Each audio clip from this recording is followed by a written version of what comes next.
Une femme en contre-jour en train de repasser.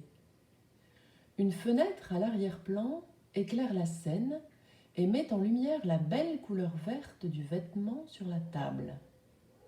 La composition est coupée en deux par l'oblique du bras tendu. Focus sur la main qui tient le fer.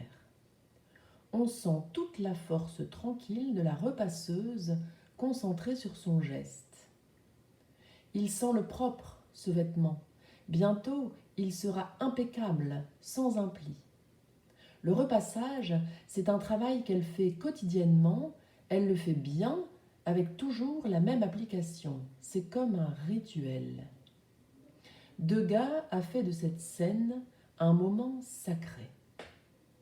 Nous sommes conditionnés à l'idée que le sacré désigne ce qui est en dehors des choses ordinaires, que le sacré s'oppose essentiellement au profane et aux occupations du quotidien. On se dit qu'on va méditer un temps dans la journée comme une parenthèse et ensuite on repart dans nos activités, comme si le temps était coupé en deux. Je fais de la méditation et après je passe à autre chose. L'attitude méditative, c'est poser un regard neuf sur nos activités quotidiennes. Faire la vaisselle, dit un maître zen, est un acte banal. Faire bien la vaisselle est un acte sacré. Marcher de son domicile à l'arrêt de bus est un acte banal.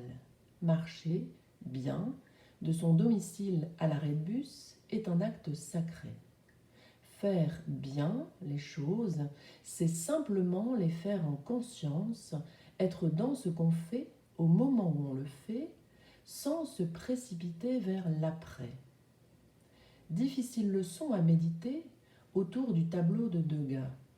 Apprendre à densifier nos actes pour leur permettre de n'être que ce qu'ils sont. Manger sans lire ni écouter la radio, marcher sans téléphoner, faire à manger sans penser à ce qu'on doit faire après. Comme la repasseuse de Degas, elle est entièrement dans ce qu'elle fait au moment où elle le fait.